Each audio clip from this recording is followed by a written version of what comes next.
Be a part of the best pro wrestling podcast today by supporting the Going In Raw Patreon. You can enjoy access to the live taping of the show, exclusive merchandise, and patron-only episodes, and so much more. Support Going In Raw today. Click the link in the description.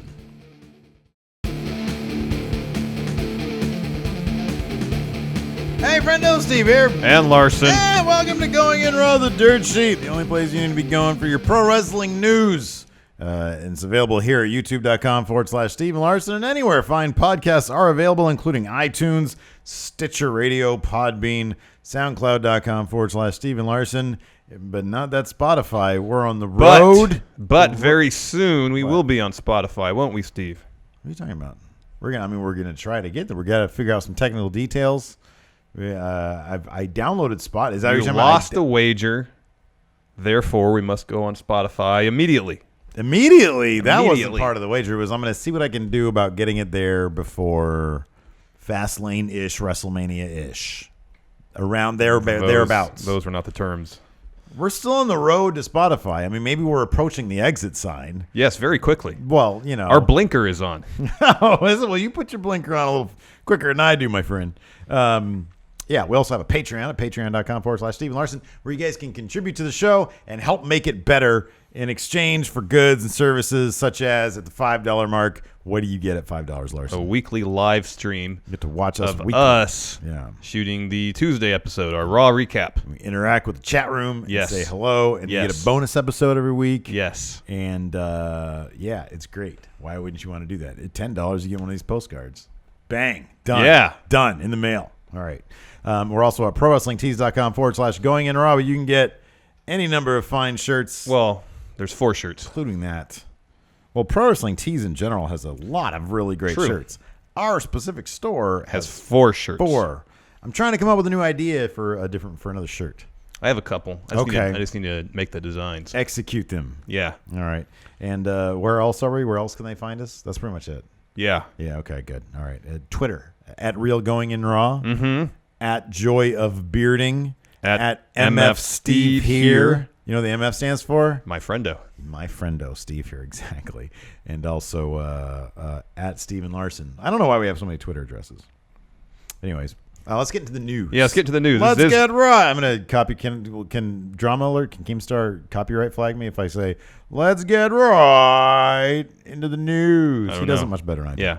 All right. So there's going to be, this is really weird and really interesting. It is interesting. There's going to be a movie about Paige and her family. Yes. Produced by The Rock and the WWE. Yes. This past Tuesday, The Hollywood Reporter reported that The Rock, his production company, I believe it's $7 Productions. Okay. And WWE Films are teaming together to produce a film based on the true life story of Paige. I guess the film is based on a documentary called The Wrestlers Fighting With My Family. I've seen little bits and pieces aired of that. on Channel 4 in the UK. Yeah, I've seen bits and pieces of that, and it's exactly what you think it is. I mean, she does have a very interesting upbringing because her entire family, it's a family of wrestlers. Yeah. And so they run their own promotion. And so it sounds like it'd make for an interesting. I saw bits and pieces of the documentary. It's interesting. And I think it will make for an interesting movie. And there's some high profile shit going on here. This is just like a podunk WWE movie. Lena Headey from the Game of Thrones. Yes. She plays Cersei. That's right. Nick Frost. Who's been in several Simon Pegg films. Simon Pegg. And, he was in Shaun of the Dead. Yeah, exactly. He was in Hot Fuzz. Hot Fuzz? That's the one that was called? Where they were cops? Yeah. Hot Fuzz. And the other end of what was that World's one? End? World's End. The World's End. Yeah. He was in that. And then in the Alien one, what was that called? There was an Alien where Seth Rogen plays the voice of the alien. Oh, what was that called? Shoot. I forget what it was called. It was Was it Ed? No. It wasn't Ed. It wasn't Ed. Who cares? What was it? Anyways. I'll find out because now I want to know. But anyways, they're kind of biggish names, you know? And Stephen Merchant. And Stephen Merchant is directing it. Is writing and directing it. That's fantastic. That alone sells me. Paul. Okay, Paul. Yeah, and it is Hot Fuzz. That alone, the fact that Stephen Merchant is writing and directing it sells me on it immediately. Yeah, Stephen Merchant worked with Ricky Gervais. Yeah, of course, a lot. Yeah, exactly. A lot. And I'm pretty sure, because I know Didn't Ricky?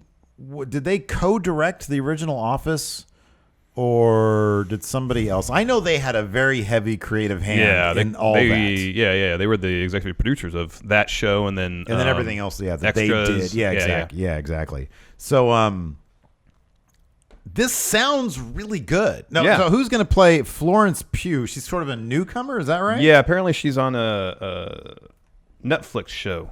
Okay. That is gaining some prominence now. Oh, she does kind of look like Paige. Oh my God, she does look like Paige. I could totally see that. Yeah. Well, okay. So the bigger kind of interesting story here, though, Marcella, I believe, is the series is on Netflix now. Is that there's been speculation for almost a year, coming up on 8 months or so. Yeah. That the relationship between the WWE and Paige had been deteriorating. Was strained. Deteriorating. Yeah, was strained at best. It goes back to Alberto Del Rio. Yeah, pretty much. It goes to they became a thing, a romantic, couple. Yeah, rumors were circulating that people within WWE were not too fond of their relationship and made efforts to separate them, break them up. Brand split? Yeah, the brand split happened. They were drafted to different brands. Again, rumor has it. Then there was a rumor that said that that one of the talent guys pulled them aside or pulled Paige aside and said, you need to not date this guy. Yeah.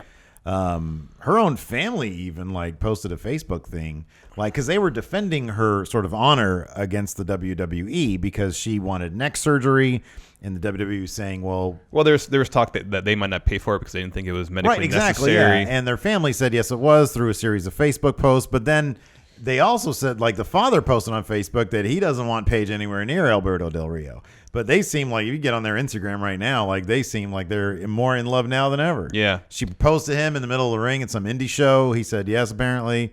They seem to be as happy as can be. Also, Paige has been suspended twice. She's been suspended twice. For wellness policy violations.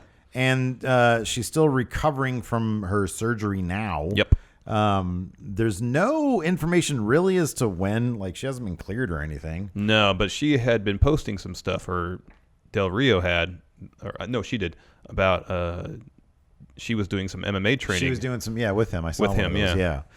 And so, everything sort of seemed like there was that rumor that they sort of propagated on Twitter that she was pregnant, and then she, there was just a joke or whatever. Mm-hmm.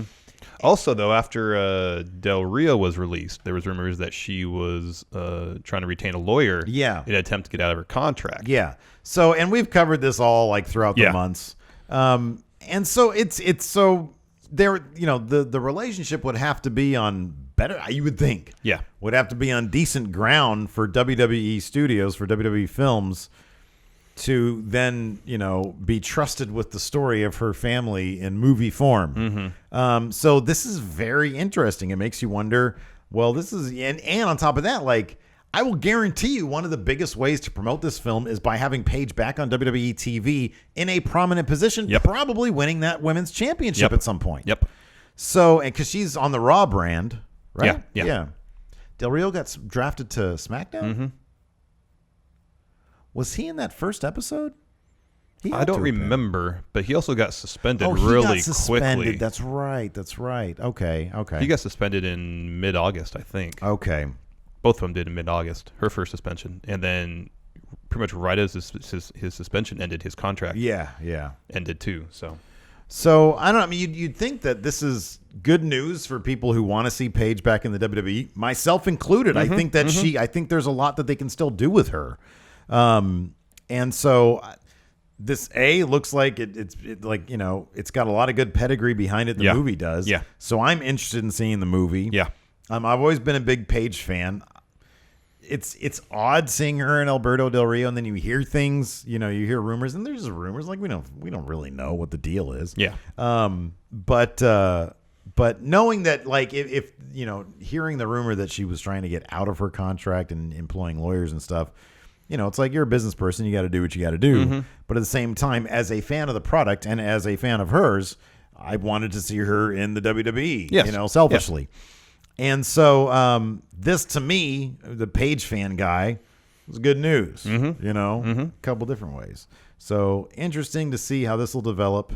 Somebody tweeted at Dave Meltzer from Wrestling Observer within the past week when this story broke, saying, "What's up with this?" And he said, I'm paraphrasing, but he said something along the lines of, "Fascinating story that's still kind of developing," essentially. Those weren't his exact words, but he didn't say anything definitive like, "Oh yeah, they're on great terms, everything's great." It's this is kind of more like, "Oh, this is news to me." Yeah, So and it'll be interesting to see how this goes. So yeah, be interesting to see how this goes. Yeah. Continuing along WWE financial news. Yes, today, I believe on Thursday, they had WWE held their quarterly conference call. Yes. To review the previous quarter's financials, but this was also a recap of their 2016 financials. These are always kind of interesting because there's always like little tidbits in them. Like, for example, the last two calls sort of made a little bit of news in the nerdy wrestling WWE circles because the question of whether or not Vince McMahon would ever sell the WWE popped up. Correct. In light of the UFC selling to William Morris. And, they said, well, we'd look at offers if they were serious offers. Pretty much whatever was best for business. Exactly. So there's a couple takeaways here. Nothing quite as major as that. Yeah. But just to recap the financial stuff quickly, in 2016, WWE brought in $729 million in revenue. Highest in company's history. Yep. $33.8 million in profits, which is up from last year. Both those numbers are up from last year, but the profit number is below what they were making in profit before the network. Makes me wonder what that was, and I'm sure that info is somewhere out there, but what the network would have to be at for the network to start being a major contributor to their profits. I don't know if it's necessarily the network.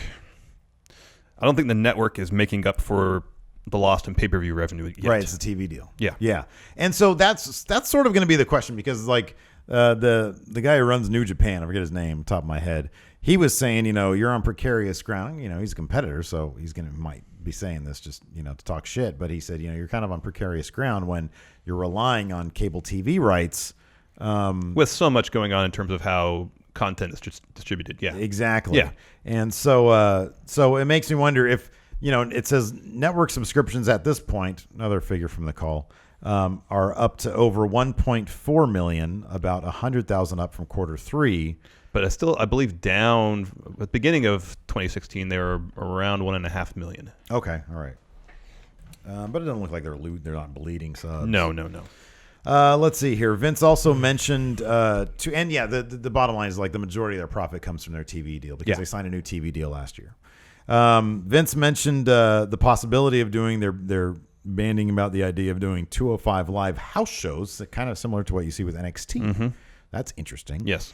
And a European outpost touring, springing from the UK tournament. So like a touring brand in the UK. So like a little satellite promotion out there. Yeah. Featuring talents from the UK tournament. Yes. So that's kind of interesting as well. Everybody still, we all kind of knew that the UK tournament was going to be the springboard for either network show or bringing something like ICW or Progress over to the network in some fashion and spotlighting those talents and having that belt defended in that programming. Yeah, but also sounds like they're doing kind of a house show circuit as well. Right, exactly. In conjunction with whatever programming they might do. So the question is, how is this going to be branded? Is it going to be co-promotional with those other things? Like that's sort of, it's vague at this point. But the new thing was 205 Live specific house shows.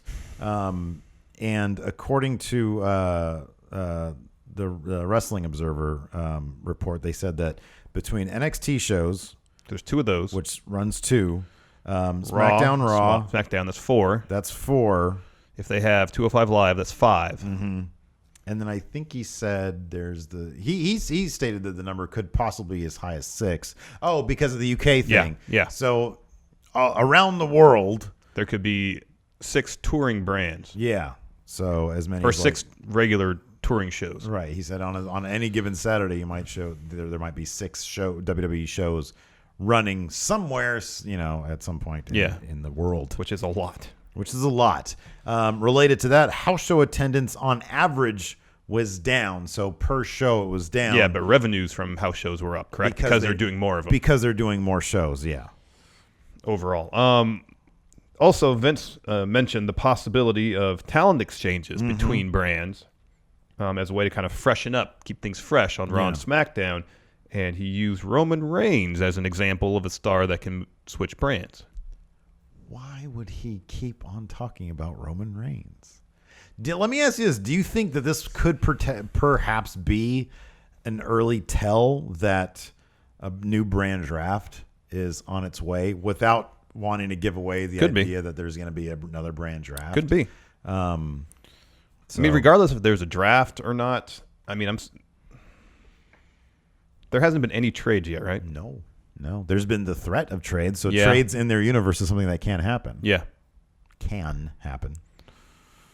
I'd be interested to see if they don't go with a full redraft. Mm-hmm. If they do something like that, like they just swing a couple trades and see how that works. I would much prefer that, because we've talked about this before, because I like the idea of growing with rosters. I agree.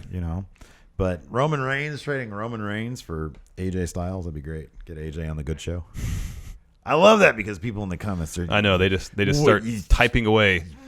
Steve and his raw bias. Steve equals raw bias. SmackDown's the best show. Well, SmackDown is the better show, but it's not the best show. I love them all, man.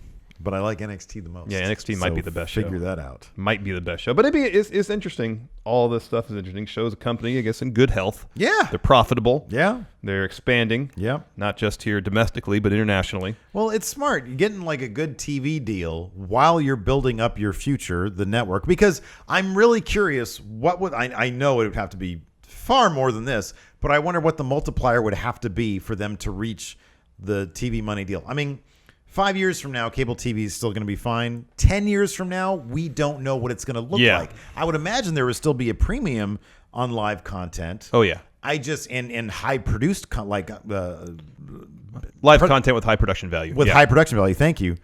That's not, the demand for that's not going to go away. So in one form or another, while they're able to build up these subscription, what would the ratio of revenue be at $5 million? I have no idea. I'm sure we could probably figure that out. You can do the math at $10 a month for 5 million people. Yeah, it's $50 million a month. $50 million a month, which if times 12 would be 600 million. Yeah, that's a lot. Yeah, like looking at but you look at the ratings and the numbers of actual viewers who watch Raw or SmackDown, it's generally somewhere between 2.5 and 3 million. Right, exactly. So is that 5 million figure? That 3 million seems to be the ceiling. You would think. Yeah, you would think so. But also, that's 3 million with people knowing as part of their cable package they get to watch wrestling. Would they go then and say, "I'm gonna put down $10 a month just so I can watch Raw and SmackDown"? Well, it's converting. It's converting those, because I don't think they're ever going to leave whatever TV ends up being. It's converting those 3 million into diehards who want the network. And it's actually fairly impressive that they have managed half of their television audience roughly subscribes to the network. I know. That's pretty impressive. I know. No, I agree. Definitely agree. 205 Live house shows. Yeah. I kind of feel like they need to beef up the roster a little bit. They definitely need to beef up the roster. If that's the aim, if that's the plan going forward. Because they don't have, here's the thing, they don't have 205. It's an hour show. They don't have 205 Live pay-per-views where it's exclusively 205 Live. No. You're right. They don't have the numbers. That's not to say they can't reload pretty quickly, or they can't load up pretty quickly in anticipation of this. If they ran 205 Live, okay, so if it was in Sacramento, we would go. Oh, yeah. Of course we'd go. If it was in San Jose. I mean, we don't go to Raw or SmackDown house shows when they're in the Bay Area. That's true. There's a lot of shows in the Bay Area I would love to go to. Yeah, Hood Slam. Love to go to Hood Slam. All Pro Wrestling is putting on a show at the Cow Palace in May. Oh, man. That's pretty huge. That's cool. I want to go there. Let's do that. And then we just found out that Payback is going to be in San Jose. Going to be in San Jose. Probably go to that. A 205 Live house show, though, as it stands right now, no. Now, if we heard that on the 205 Live house show, they were doing, let me ask you this. Here's the flip side of this question. If they run a Cruiserweight Classic show in San Jose. Oh, yeah. same people, different approach. If they took the same approach to the Cruiserweight Classic on their house show circuit, or they said, hey, same move. I'm not going to say this, but if the word got out, man, they're doing crazy stuff in the house show, we'd probably go. Yeah. Yeah. Although if they're doing a full house show schedule plus TV taping or plus 205 Live plus Raw, that's 5 days a week they're wrestling. I doubt they're going to wrestle the Cruiserweight Classic style because it's probably just too much. Yeah.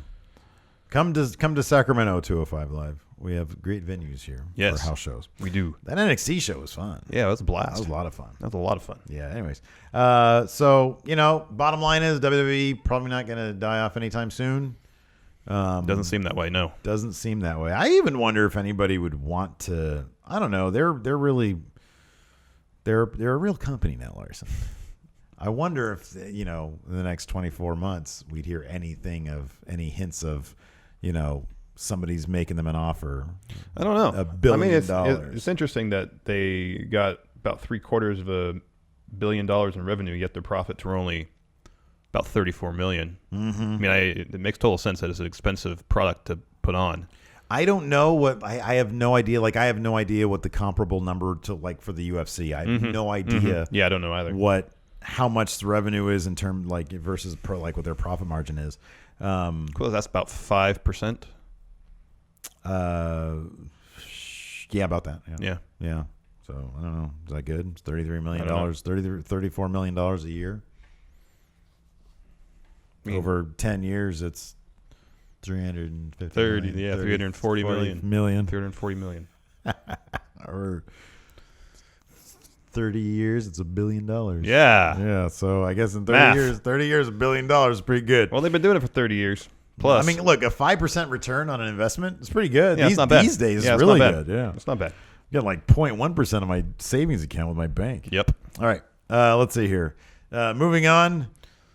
Nikki Bella retiring, maybe? Not quite. No? Earlier this week, Pro Wrestling Sheet had a report that Nikki Bella will be taking a break from WWE following WrestleMania. Apparently, she just came back, last year, following WrestleMania after neck surgery. Oh, but apparently that neck is still giving her issues, pain. Just stop. And occasionally causes numbness on one side of her body. Stop wrestling. You're very talented. You got an amazing boyfriend who won't marry you. And she's an executive producer of pretty much a reality show empire between Total Divas and Total Bellas, and a burgeoning YouTube channel. I know. There's plenty of revenue streams for Nikki Bella and Brie Bella to capitalize on without having to put their body on the line in the wrestling ring, especially if Nikki is dealing with neck issues and numbness. That's not good. It's not good. What does her mom do again?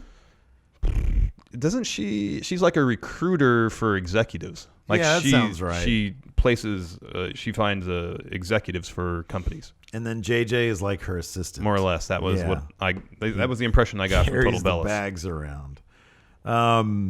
So her contract, Nikki's contract, is set to expire after Mania. Yeah. And she is expected to re-sign. Mm-hmm. And then I think on the Wrestling Observer newsletter, Meltzer said that she might still make appearances for the major shows. Yeah, but potentially wrestling. Her days on the full-time... Done. Yeah, pretty much done, which is why we're going to get...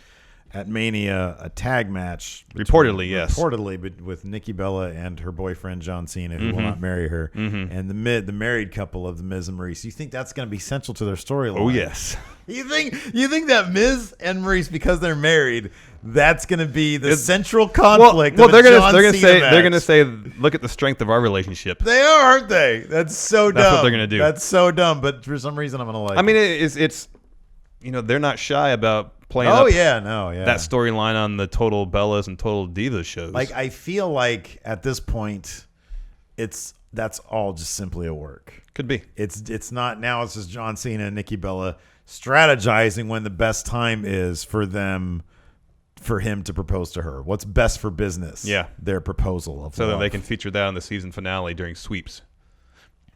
Are sweeps still a thing in this day and age? Okay, that's good. Yeah, I don't know. Maximize your ad rates. Look, say what you will about Nikki Bella, she was able to sort of to weather the women's revolution storm and still kind of come out as one of the bigger female names. Yeah. after her and Brie were kind of the poster children, if you will, for what the women's division. What was kind of wrong with it? What was wrong with it exactly? But she had a good little feud with Carmella after the brand split. After she came back. And then she's got a decent little thing going. I mean, it's been going for a little while with Natalya. Yeah. They're going to have their blow off at Elimination Chamber. And so and she's improved significantly as a wrestler and I think the women's revolution thing kind of made her better. Yeah. It made but her also, up her game a little bit, yeah. Granted, this is all based on watching Total Divas and Total Bellas, that there's been times where, like there was this one scene I remember from this last season of Total Divas where she's coming back and she said she needs to change her style so as not to put so much impact on her neck. So she goes to Daniel Bryan and goes, hey, teach me some new stuff. Yeah. And then he starts doing his weird animal shit. He's going to do this with Brock. That was so great. I know. That's probably the highlight of Total Bellas. I know. What a bummer. Like, we thought it was going to be amazing. No, the highlight was John Cena's painting of a dick. Oh, yeah. That was fantastic. That was great. And the revelation that was JJ Bella. All right. So, yeah, Nikki Bella, will she be missed? I don't know. Hall of Famer, yes or no? Oh, of course. Yeah. Oh, yeah. John Cena's her boyfriend. Yeah. Of course she's a Hall of Famer. Yeah, she's a Hall of Famer. Brie? It's got to be the Bella Twins. You think so? Oh, for sure. Absolutely. Yeah, I guess. It's got to be. It's the Bella Twins, man. That was their thing. That's literally their Twitter account. Is the Bella Twins. I understand. One's not going in without but the like other. Nikki was the longest reigning Divas champion ever. Yeah. I don't know if Brie has had the same level of championship success as Nikki. That's why I ask. So the Edge and Christian didn't go in together as a tag team? Not yet. Well, Christian's not in, period, yet. Christian's not in yet. Wasn't he he was kind of half rumored for this year? Yeah. Yeah, okay. Huh. I would think the Bella Twins would go in together. Probably. Because regardless, they were almost always linked via storyline. Yeah. And then they would switch in and out for each other on the slide to win Yeah. and stuff. Yeah. So, And then when they weren't teaming together, they were feuding with each other. without one, the other wouldn't have existed for the most part. I mean, genetically speaking, anyways. We got another Seth Rollins update. Yeah. Following the pretty vague and uninformative injury update on Raw, which just kind of recapped everything that happened on social media the previous week. Wrestling Observer Radio reported that Rollins apparently should be good to go for WrestleMania. This is what Dave Meltzer had to say about it. Seth is considered good for WrestleMania, so Triple H versus Seth is on. Yeah. And that's what they're working towards. Okay. Maybe that's why they didn't tip their hand, but they are going with the idea that match is still on, and he will be ready for WrestleMania. Seth, right before we started, he tweeted something where he was watching ESPN and The Miz was on, and Seth said something to the extent of, Rehab ruined. Yeah. Yeah, I saw that too. I know. I thought he was talking about the little ticker line where they were talking about Charles Oakley. oh. Did you see Yeah. that? Poor Charles Oakley. That was rough. So anyways, yeah. I didn't notice it was The Miz. That's funny. Yeah. Well, he hashtagged The Miz in it, or tagged him in it. I was I think I was heating up my pizza. Oh, okay. Well, priorities in my life, Yeah. man. Priorities. Yeah, geez, I don't know. I don't know about this. I mean, that's fine. That's good. It'll be a good pop for the go home episode, I guess. But still, we're gonna be sitting there. And we don't want to see Seth blow out his What are knee. we, 8 rows back, something like that? We're further back than that. Okay. But I want to see there and watch his knee get blown out. That's going to put a damper on everything, and I feel like that's a definite going to happen. That's like an 80% chance of happening. They'll wrap the knee up. They'll put a brace on it. And they'll make it a street fight. Everybody wear jeans, I get know. a sledgehammer and a chair. Keep the high risk stuff to an absolute minimum. Zero high-risk stuff. So long as Seth's knees can take a pedigree. Can withstand a pedigree. Yeah, exactly. Which still, even that's up in the air. Because you didn't watch the documentary on him, but when he was coming back, that was a major thing he said was getting over the fact that he has to land on his knee. Yeah, no kidding. To deliver a pedigree. Yeesh. Goodness gracious. Just put 2 giant pillows. And the first time he did it was at the Performance Center, and someone asked him how that felt. And he goes, "Oh, that hurt," but he just had to power through. Jesus, that sucks, man. I know. So yeah, we're gonna see it. It's gonna happen. But again, that brings up the point: what's gonna happen with Samoa Joe? Wouldn't be surprised if it's Braun Strowman. Really? Or Sami Zayn. Sami Zayn would be all behind. I would love that. I think that's going to be Joe versus Sami, Braun versus everybody in the Battle Royal. Probably. In Andre the Giant Battle Royal. That's my guess. But yeah, we're going to get Seth Rollins. That's good for him if he's ready to go. I don't know much about knees and how they heal up. Right. Because, when you tear your ACL, that's the one that goes through the middle of your knee that provides, I think, a vast majority of the stability through the center of the knee. When you tear that's surgery. That's automatic, for sure. Yeah.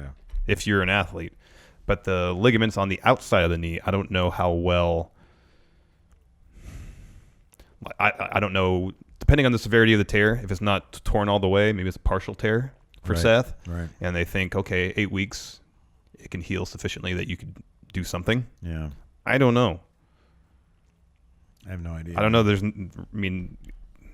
his knee gets bent inward again, that's probably not good for the rest of the ligaments in his knee.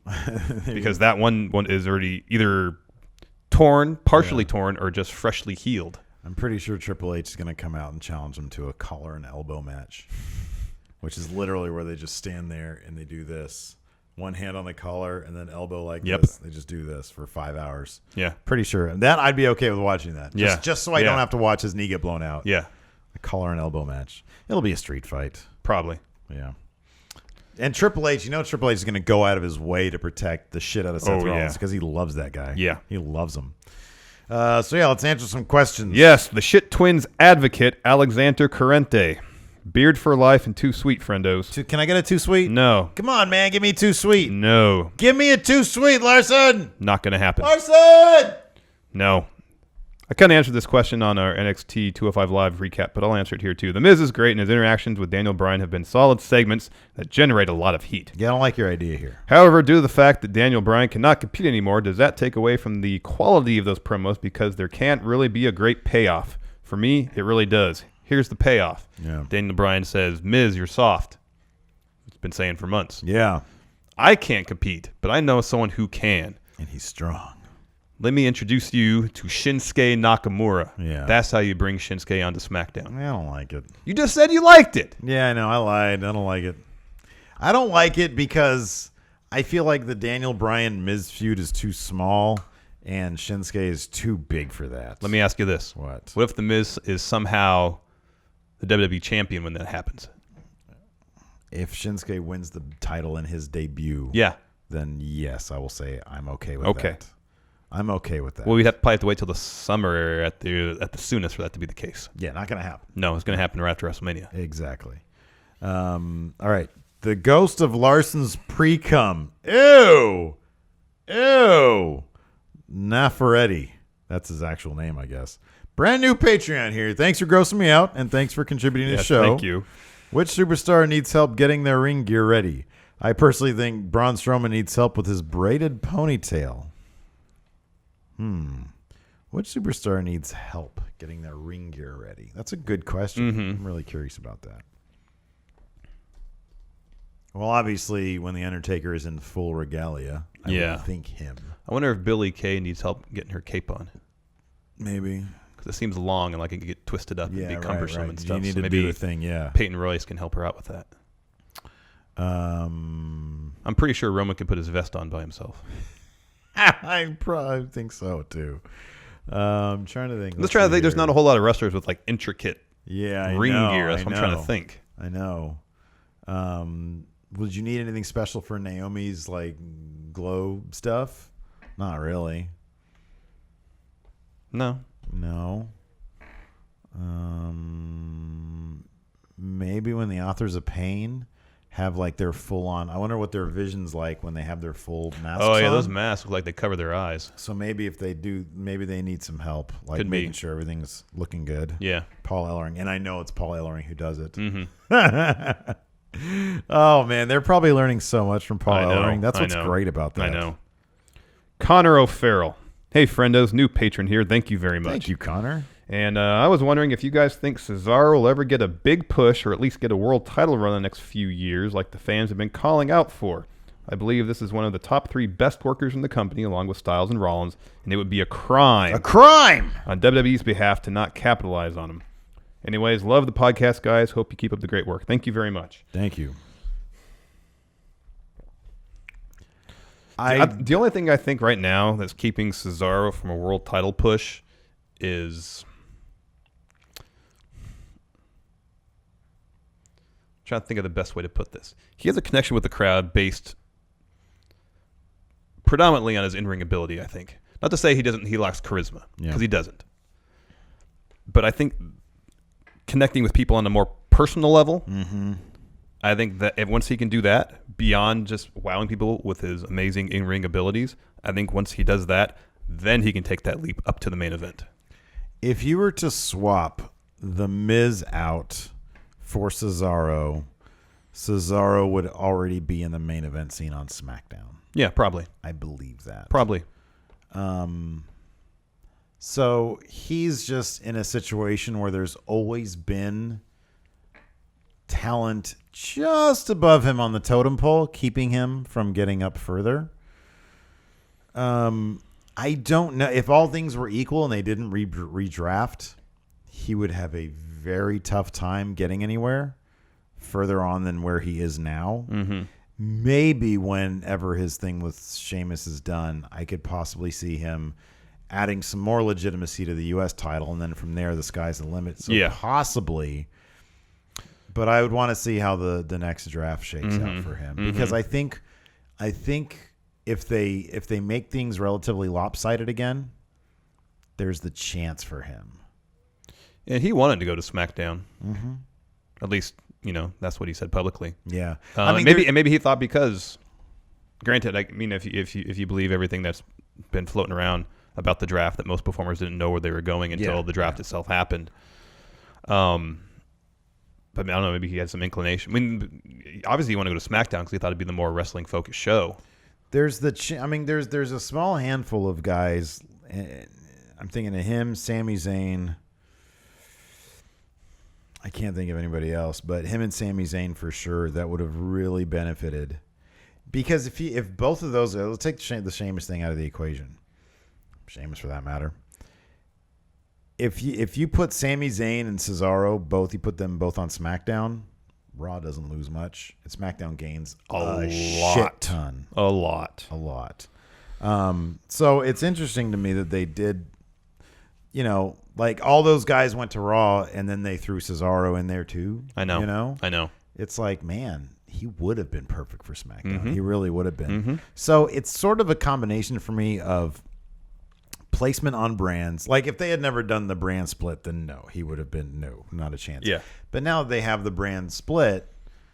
There's the possibility, I think, if he's able to sort of wiggle his way in there, and maybe if, sadly enough, if there's an injury or two, a key injury or two might help his case a bit.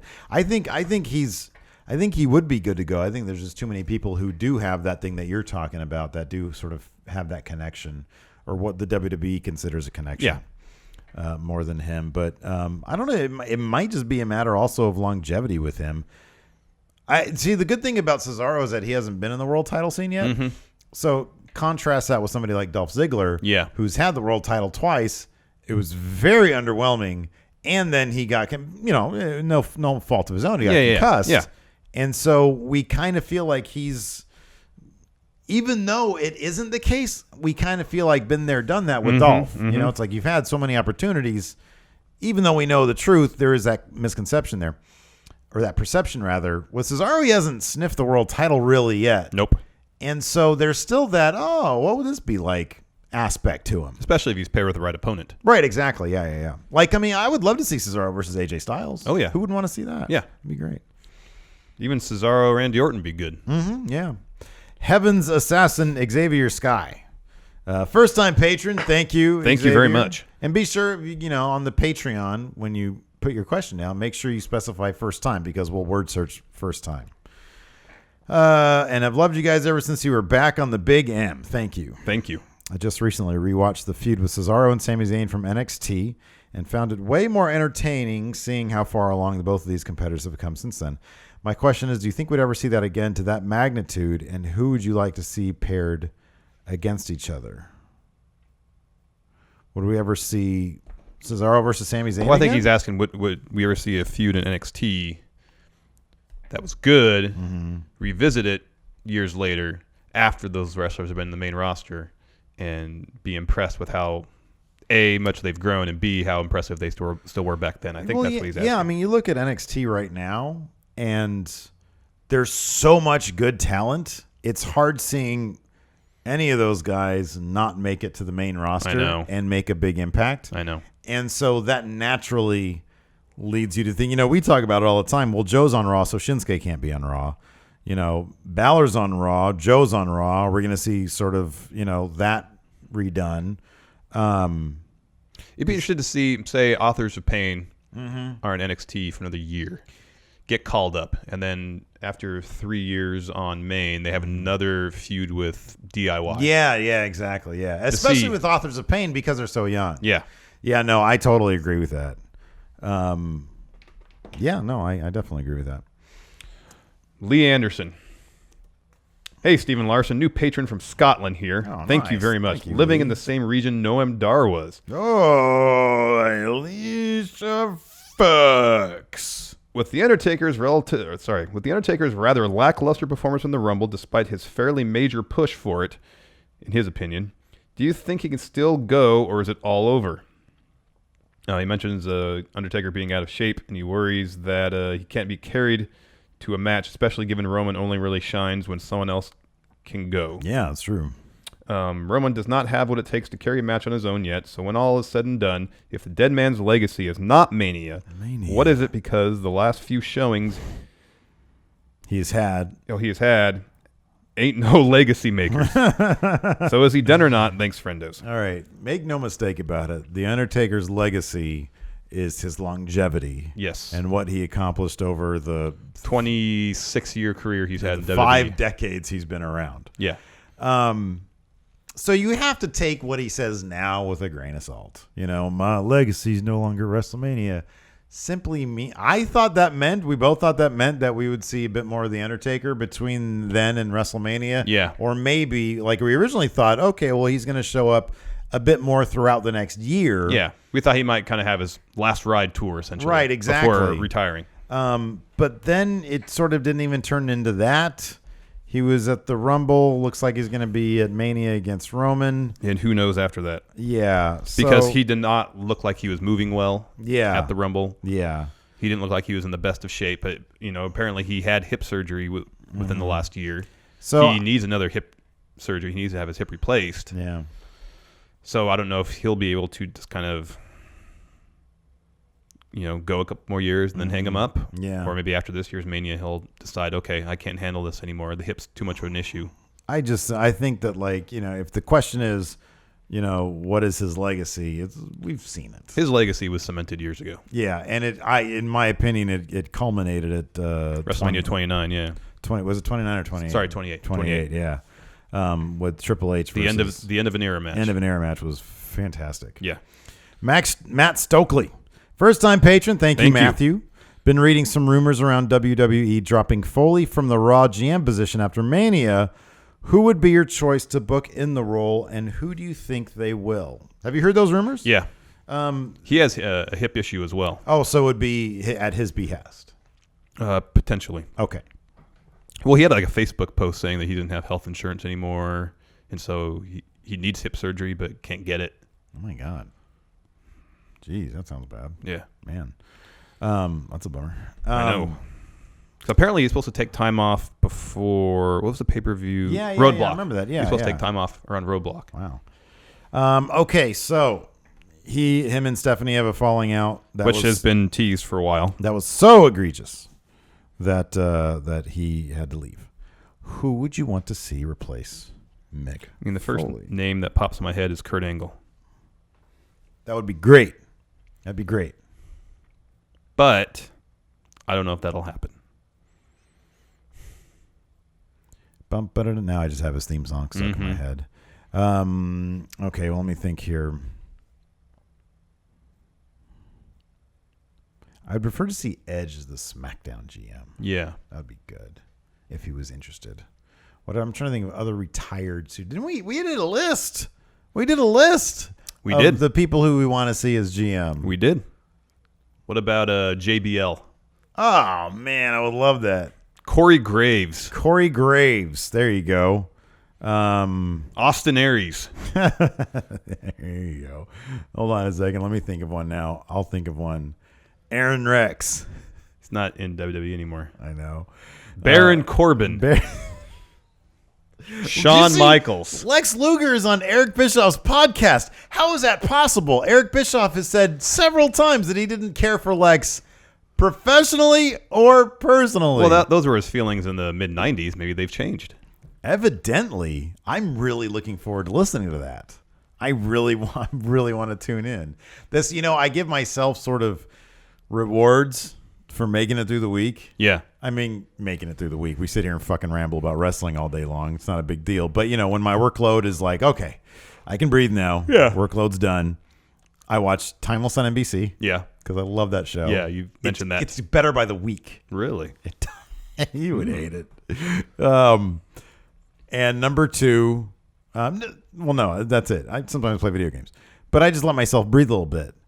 I'm going to listen to that podcast. Good idea. Tomorrow. Okay, I want a full recap on Monday. We're going to recap Luger No, Bischoff? I just want you to tell me what they talked about. We don't have to do a video about I'm it. not going to do a video on it? We don't what have if the to. people want to see a video? Well, I mean, that's going to be... What if we did that? What if we did a recap on Eric Bischoff and Lex Luger's podcast? That would be great. I don't know, man. You're thinking no. I'm thinking definitely. We'll see what the people have to say. Yeah. What was the question? Oh, yeah. Who would we book in the role? Yeah, Lex Luger. Angle. No, Bischoff. Give me a break. It'd be Bischoff. It'd be Bischoff. You didn't like Bischoff. I think he's great. Bischoff would be great, man. No. Are you kidding me? I'm back. You went. CM Punk. Ernest Miller. Oh, that's good. Scott Steiner. I want Scott Steiner. All right, listen up, you fat bastard, Samoa Joe.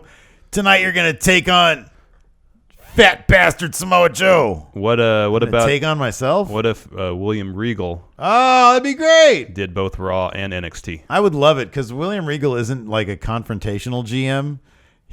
There would be so much, like having to deal with Stephanie, there would be just an ungodly amount of heavy sighing. Yep. Oh, it'd be Pure great. exasperation. I want William Regal. No, I want him to lead a revolt against Raw with UK tournament guys. Good idea. That's what I want to see happen. Good idea. That'd be fantastic. Aaron Gaspar. Yeah. Hey, friendos. First time question here. Long time Patreon. Patron. Thank you. Thank you, Aaron. Aaron's question. If Aaron. you were a wrestler in the WWE style, this is a great Aaron. question. What would your 5 moves of doom be? Ooh. Bonus, if you were a tag team, what would be your tandem finisher? Oh, I like that. What's our tandem finisher? Be double powerbomb, wouldn't it? Oh, yeah. Have to be double powerbomb. All right. So one of my 5 moves of doom would be powerbomb. Another one would be Michinoku driver because everybody seems to do them these days. Yeah. Another one would be the choke slam because I really like that. DDT and stunner. That's your 5? Yeah. Rainmaker. Oh, why didn't I say Rainmaker? Damn it. Oh, man. I love the Rainmaker. One Winged Angel. Okay. The Knee Plus. Oh, no. Okay. I want to swap out DDT for running drop kick. Okay. I have a hard head, so I'll do a headbutt. Oh, okay. That's good. And then the inverted 450 splash.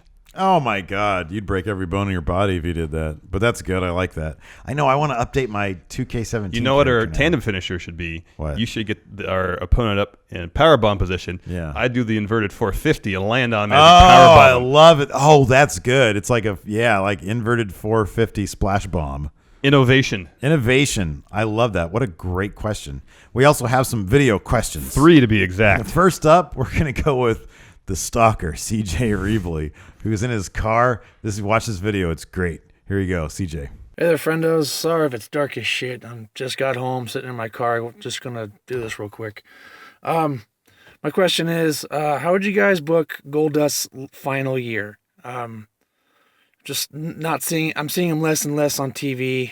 Not sure how much time or how many more years he's got left in him. I don't want him to fade into obscurity.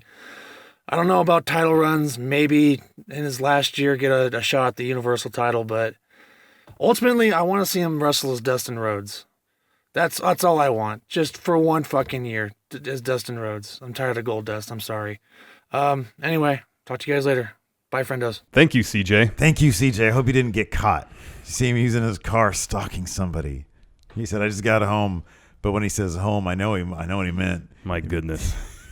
He says, I'm at home when I'm stalking somebody. Oh, that wasn't my that. Tell me that goodness. wasn't no stalkerish It just video looked like question. he was in his car asking a question, man. I love CJ and his questions. Yes. How would you book? I like Goldust. How would you book his final year?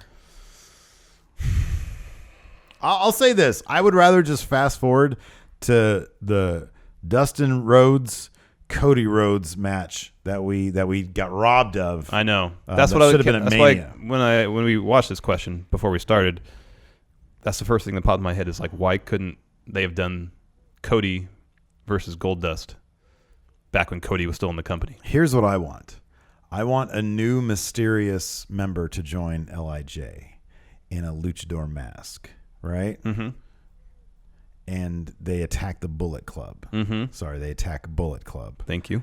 And this new guy has it out for Cody Rhodes. Mm-hmm. And then he's unmasked to be Dustin Rhodes. Good idea. That's what I want to see. Good idea. Yeah. And they headline Wrestle Kingdom 12.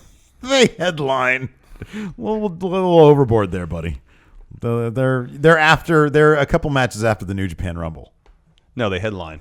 It's Naito Omega for the IWGP belt. Okay. And then Cody versus Dustin retirement match. Oh my goodness. I kid. Flip them. That's how it'll be. Flip him. Okay, flip him. That's fine. That's how it'll be. How about this? Dustin Rhodes in the Japan Rumble. In the New Japan. No, your first idea was way better. Okay, good. All right, we got another video question from Adam Fella. Let's see what Adam has to say. Hey friendos, your Stardew Valley champion Adam Bella here, returning for another video question. Now, I know that you guys said that Scott Steiner would not fit in on current WWE programming, and I agree with you completely. But let's say he was brought back into the WWE in all of his glory. I think you know what I mean. What storyline could my dad's favorite wrestler, Scott Steiner, be in this new era? And it doesn't have to be PG, but what would you guys put him in? Thanks, friendos. Take care. Thank you, Adam Fella. Adam Fella says there's nothing finer than Scott Steiner. So what would be a good storyline for Freakzilla, Scott Steiner? Well, Fella wants him in all of his Steiner glory. So I think it would have to be walking HR disaster Scott Steiner, because the WWE is a proper publicly traded world global branded company now. Yes. And the likes of Scott Steiner are so horribly out of date Yes. that you would have to go with that angle. He would come in slapping asses. He would be a man out of time. He would be a man at a time, exactly. And like all the people doing the flippy stuff, he would be so confused by it all. Oh my God! Did you see that guy you see that bastard just jump off that ring post and flip onto that other guy? He'd show up at 205 Live, start suplexing all the cruiserweights, but then he'd be amazed by like, oh, look at him, that little skinny pale bastard used an umbrella, you little bastard. I have no idea. I don't know. Well, He would be the latest La Luchadora. what? Okay, It was me, Scott Steiner. let's start with this. What show would he be on? Raw or SmackDown? 205 Live, NXT. There you go. NXT. Scott Steiner and NXT. When am I going to get called up, you British bastard? Put him in a program against Pete Dunne. Ty Dillinger. Oh, poor Ty Dillon. No, how about this? Eric Young tries to recruit Scott Steiner to sanity. You don't want none of me. You don't know what insanity is. Yeah, I want to be insanity. I'm looking at you, Nikki Cross. Maybe you, Alexander Wolf. And he's all, don't hug me, you bastard. Oh my goodness. That'd be great. Then he goes to Raw, fights Samoa Joe, calls him a fat bastard. The only thing I should be afraid of is to dress up like a cheeseburger or recover myself in Twinkies. It would all be great. It'd all be a mess. It would all be an Absolute mess. He'd get the backstage segments would be exclusively him trying to like grab Stephanie's butt. That's all he did. I know. Poor Stacy Keibler. She had her ass grabbed by him so much. So gross. No, I don't know. I would just want him to, like, as long as he got in some really, really well placed awkward plugs for Shoney's and Aqua. Yes. That's all I'd care about. That's all he does these days. And I loved it. Well, I think he still wrestles. But I don't know. I think it'd be great. Hall of Famer for Scott Steiner. Yay or nay? Well, does he deserve it? He definitely deserves it. The Steiner brothers deserve it. Yeah. They absolutely deserve it. Will he ever get in? I don't know.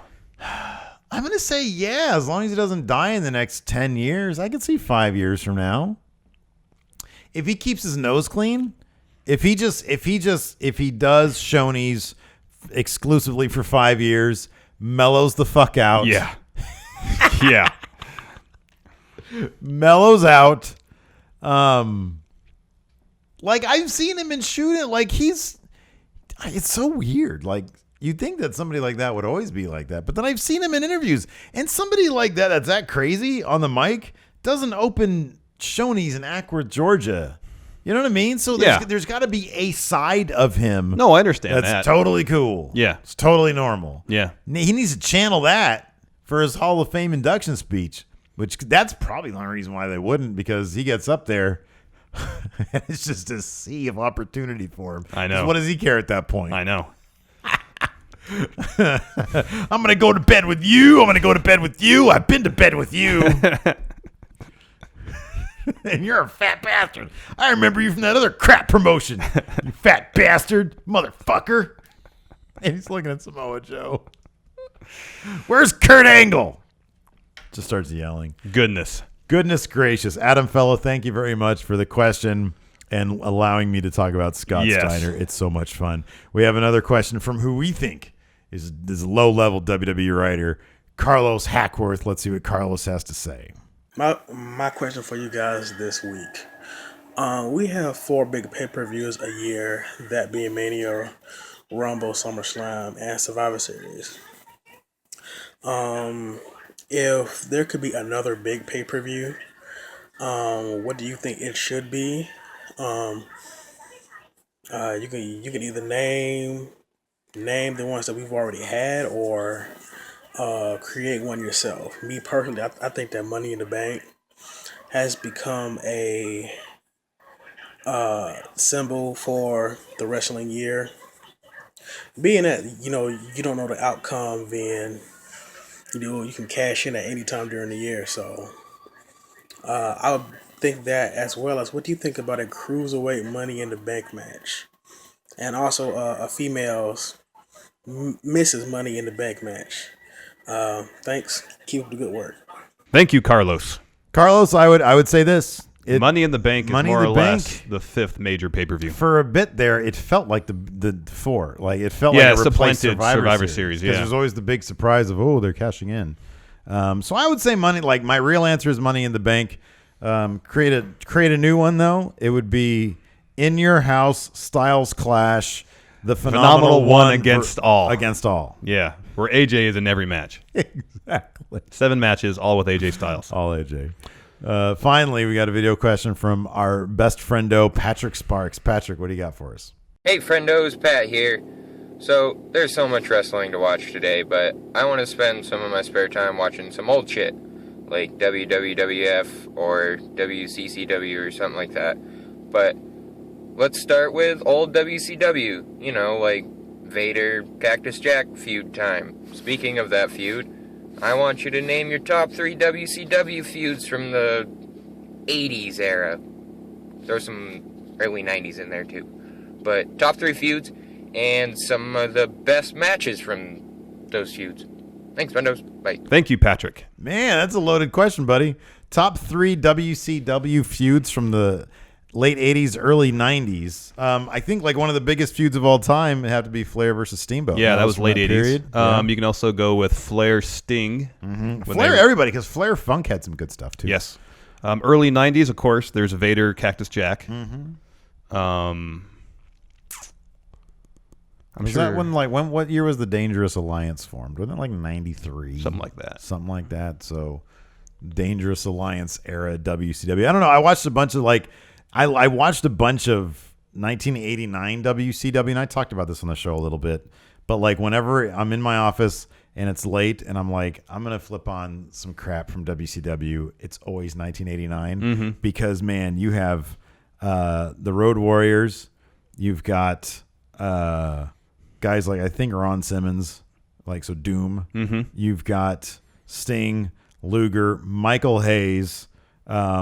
You've got it's everybody. It's freaking every weird Southern NWA type wrestler is there, and Terry Funk is just cutting these insane promos. It's great. And then they've got these amazing jobbers that literally look like me or you, just disrobes in all of our glory except for a pair of black trunks or color trunks, and we go out there and get murdered by like Ron Simmons or whoever. So yeah, I don't know. Those are all good feuds that we mentioned. There you go. Yeah, that's what you got. All right, and is that it for the dirt sheet? That's it. All right. Well, this weekend we got a bunch of good episodes of Count Out happening. Yep. And check out our predictions for the upcoming Elimination Chamber that's going down on Sunday, and we'll have a recap of that for you on Monday. Correct. All right. Until next time, we'll talk to you guys later. Bye.